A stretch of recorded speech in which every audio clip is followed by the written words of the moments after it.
శ్రీ మహాగణాధిపతయే నమః. ఐం మహాసరస్వత్యే నమః. శ్రీ లలితాంబికాదేవియే నమః.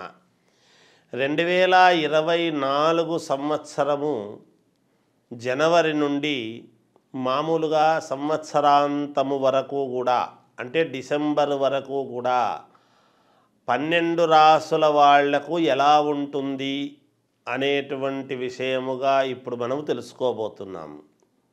అంటే మామూలుగా ఉగాది పండుగకు కదా చెప్పాలి, పంచాంగ శ్రవణం అనేటువంటిది చెబుతాము.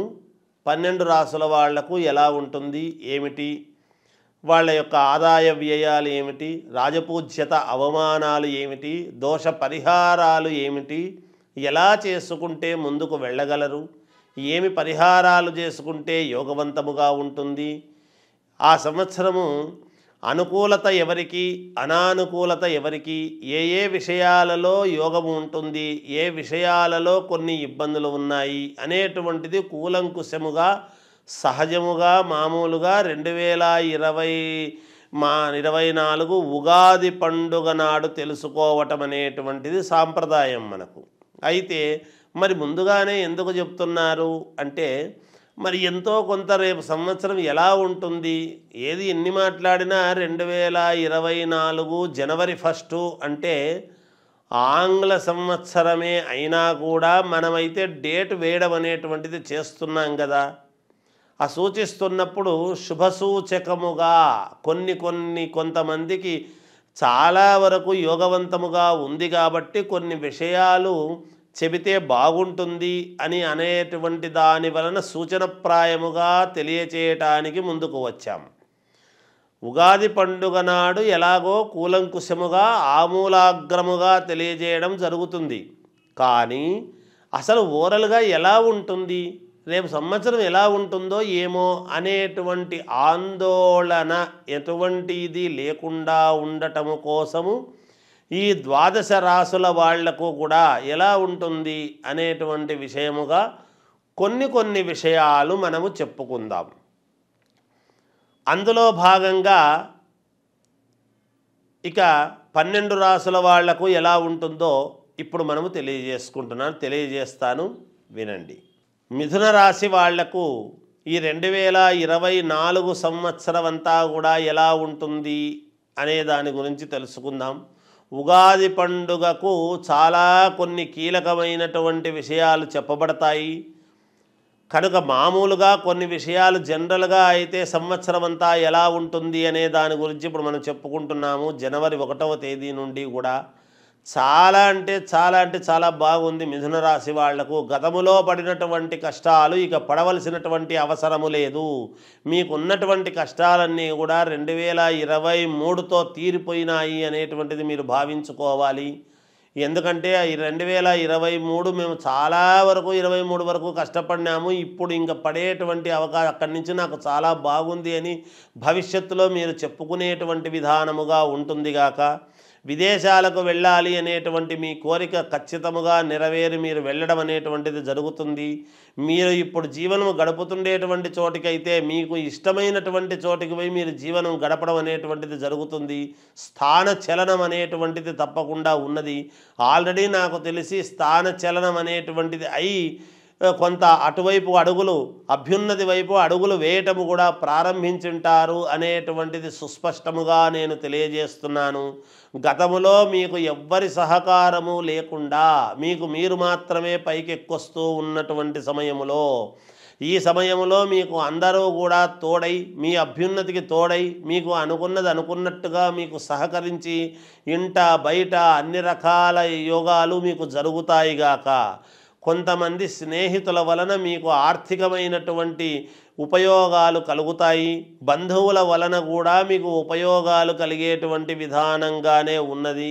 ఏదైనా మీరు మీ యొక్క శ్రేయస్సు అందరూ కూడా తప్పకుండా కోరుకునేటువంటి విధానముగానే ఉంటుందిగాక. ఇన్నాళ్ళు పడినటువంటి మానసికమైనటువంటి ఇబ్బంది, శారీరకమైనటువంటి శ్రమ ఇప్పుడు నాకు లభించింది, ఇన్ని ఏళ్లకు గాను నాకంటూ ఒక ఆధారము దొరికింది, నాకంటూ ఒక వ్యపతిష్టత పెరిగింది అనేటువంటి విధానముగా మీకు ఉండబోతూ ఉన్నది. ఈ 24 సంవత్సరం అంతా కూడా చాలా అంటే చాలా యోగవంతముగా ఉన్నది. మీకు ఆరోగ్యము గురించి ఎటువంటి ఇబ్బందులు లేవు. దీర్ఘకాలికమైనటువంటి అనారోగ్యముతో బాధపడేటువంటి వాళ్లకు కూడా మేలు జరిగేటువంటి అవకాశముగా ఉన్నది.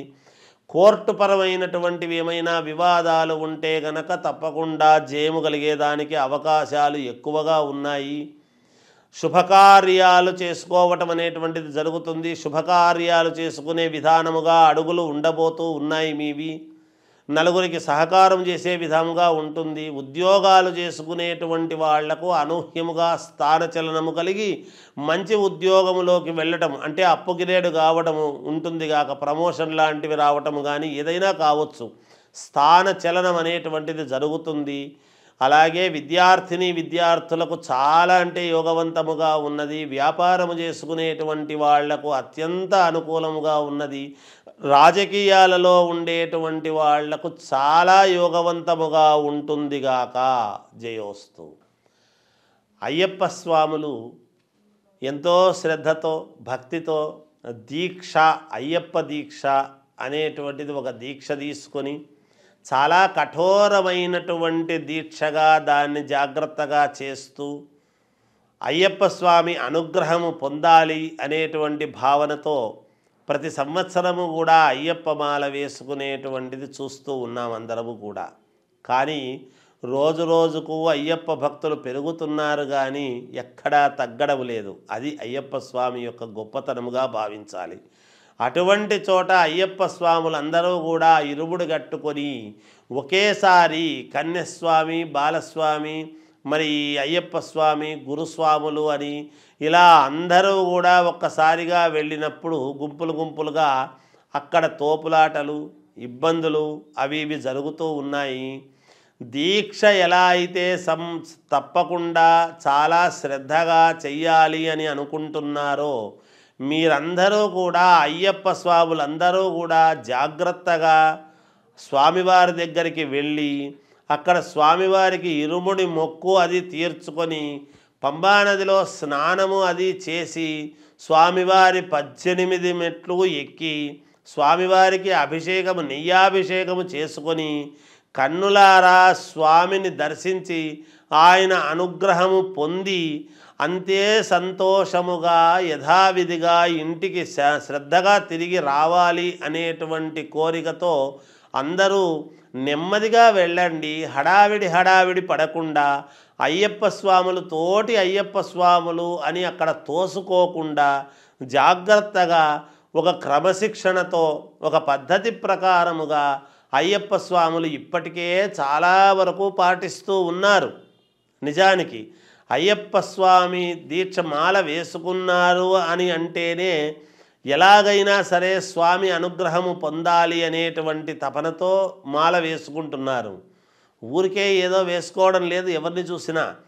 అందుకని ప్రతి అయ్యప్ప స్వామి కూడా సంతోషముగా ఈ ప్రాంతము ఆ ప్రాంతము అనేటువంటిది కాకుండా నా యొక్క విన్నపము ఏమిటి అంటే అయ్యప్ప స్వాములందరికీ కూడా అందరూ అయ్యప్ప స్వామి దేవాలయానికి కేరళ వెళ్ళి స్వామి దర్శనము చేసుకొని అంతే క్షేమముగా ఇంటికి తిరిగి వచ్చి పిల్లాపాపలతో సంతోషముగా సుఖ సంతోషాలతో ఉండాలి అనేటువంటిది కోరుకుంటూ జయోస్తు.